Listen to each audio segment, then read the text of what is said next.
What's up everyone, we're back at it again. My name is Brad and welcome back to my channel. In this video, we're going to be talking about this particular Pilea Peperomioides. This is the exact Pilea that I used when I performed my water propagation that I'll link in the description below.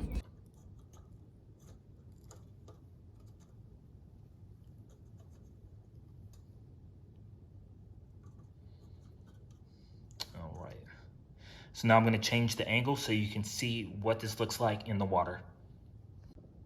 All right, so here are what my props look like.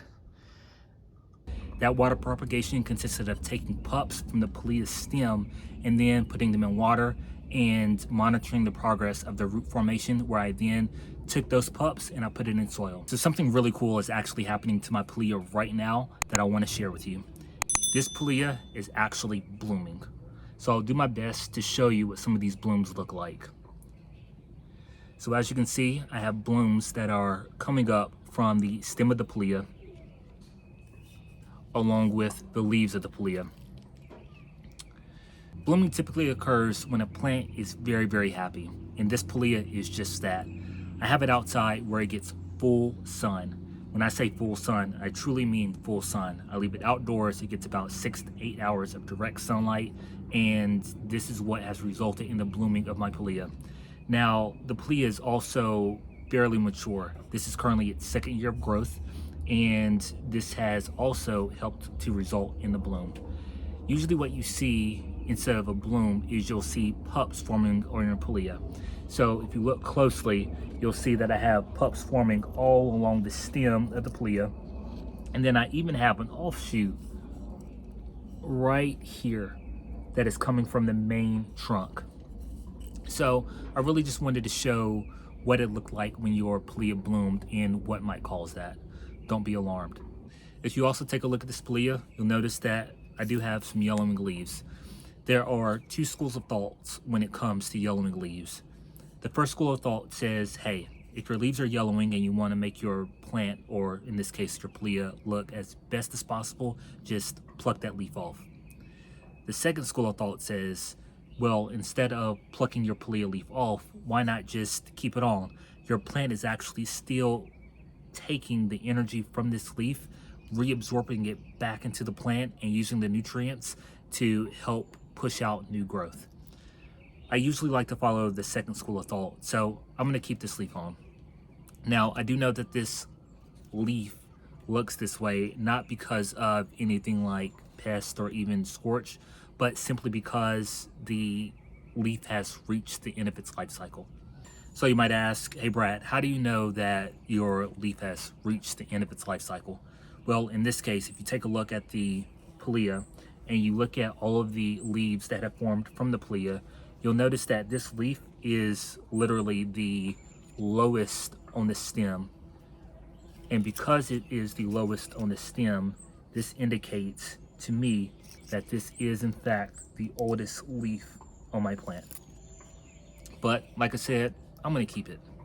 If you like videos like this and want to see more videos about houseplants, tips and tricks, please be sure to subscribe to my channel. It's totally free and would mean a lot.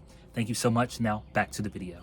While we're on the topic of Pilea Peperomioides, let me show you some of the results of the water propagation that I performed and what it's starting to look like.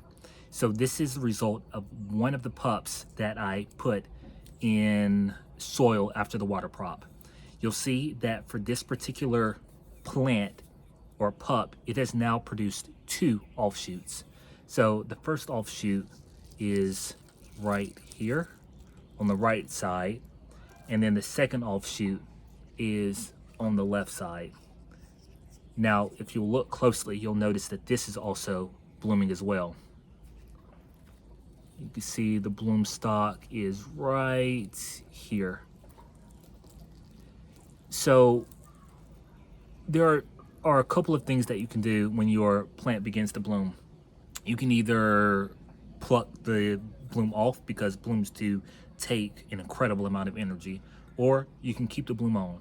Now, these particular blooms aren't really showy. I think I'll keep one on and pluck one off just so I can monitor the progress and show you what it looks like. And here are the final two pups that I planted in tiny little terracotta pots. As you can see, they're still alive and doing quite well. So all in all, I'll say that the water propagation was a success.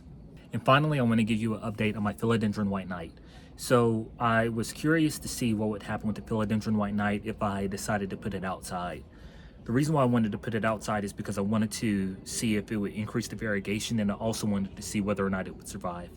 So this particular Philodendron White Knight gets about 4 hours of sunlight a day. And I do have a little bit of damage on this leaf, but when I first got this plant, it was already somewhat damaged.